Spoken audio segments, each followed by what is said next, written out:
Thank you for starting your week with us. It's Monday, September 19th here in Korea. Live from Seoul, I'm Han Da-eun. We begin in New York, where foreign ministers of South Korea, the U.S. and Japan held talks on North Korea's latest provocation. The three nations vowed to work on stronger and more comprehensive measures against North Korea threats and sought ways for independent-level sanctions on top of the UN sanctions. Foreign Ministry correspondent Kwon So-ah starts us off.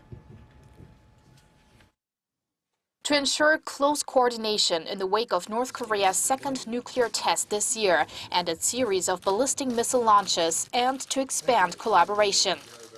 That's what the joint statement, the first of its kind issued by the three foreign ministers of South Korea, the U.S. and Japan in a decade, said after a trilateral meeting Sunday on the sidelines of the UN General Assembly in New York.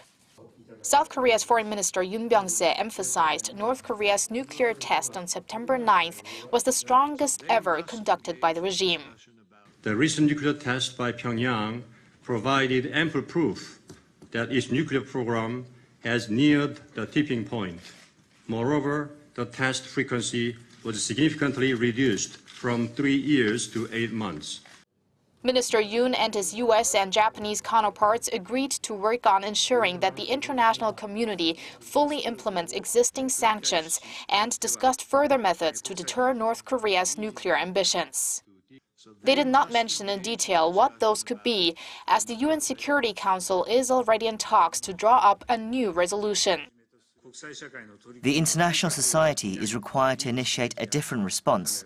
The US, South Korea and Japan must be in the driving seat to lead the international debate. U.S. Secretary of State John Kerry once again stated that dialogue with North Korea is only viable under the following premise. That we are prepared to sit down with the DPRK, providing North Korea is prepared to talk with the rest of the world about responsible approaches to the question of nuclear weaponry. South Korea's top diplomat is expected to give a keynote speech at the UN General Assembly with a strong message to North Korea, with the North's Foreign Minister Lee Yong-ho in attendance. Kwon So-ah, ARIRANG News. Korea's women golfers continue to show the world they are the ones to beat. Chun In-gee did it in breathtaking fashion on Sunday, winning the final LPGA major of the season with the lowest under-par total in a major, male or female. The 22-year-old world number 7 clinched the Evian Championship in France, setting a new all-time major record at 21 under par, 263 for 72 holes. With a 4-shot victory over her fellow countrywoman Yoo So-yeon, Park Sung-hyun, Chun earned her second major title following the 2015 U.S. Women's Open. Chun's victory also earned her a winner's check of almost $500,000 US. We'll have more on her landmark victory in our newscast at noon. The curtain has officially come down on the 2016 Paralympics in Rio, with a closing ceremony taking place as we speak. China dominated this year's games with a staggering 107 gold medals, followed by Great Britain with 64 and Ukraine with 41. Winning 7 gold, South Korea finished 20th in the medal standings. Team Korea's star performer was 21-year-old swimmer Cho Ki-sung, who brought home 3 gold medals. Kim Gyu-dae also snatched bronze in the marathon on the final day. The closing ceremony included a tribute for an Iranian athlete who died after a crash in a cycling road race. Next on the Olympic calendar is the 2018 Winter Games, which will be held in South Korea's alpine town of Pyeongchang in just over 500 days from now. Samsung Electronics is offering replacements to consumers in Korea who bought the Galaxy Note 7 smartphone, which has been plagued by reports that it's a fire hazard. Starting today, replacements will be provided at retail outlets of Korea's 3 main telecommunications companies, SK, LG, U+, and KT. Consumers are advised to check with their service provider before bringing in their phones, as the replacements will follow a strict schedule based based on the date the devices were activated. The Note 7 was engulfed by controversy after some 90 reported cases of its battery exploding or catching fire while charging.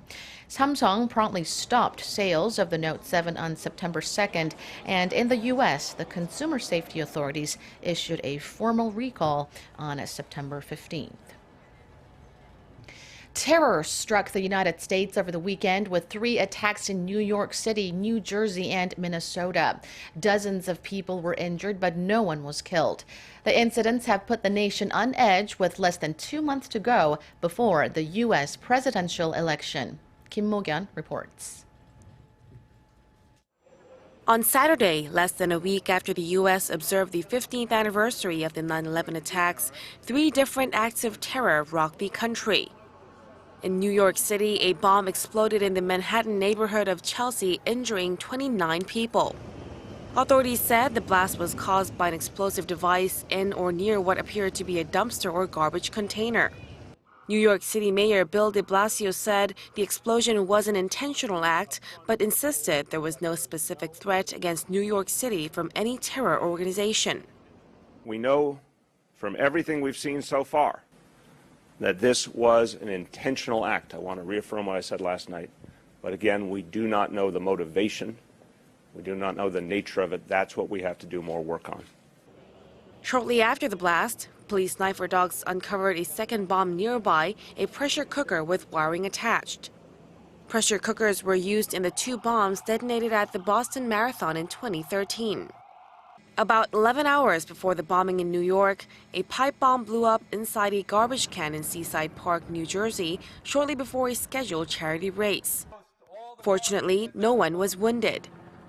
In another incident, a Somali attacker who made references to Allah stabbed and wounded 9 people inside a mall in Minnesota.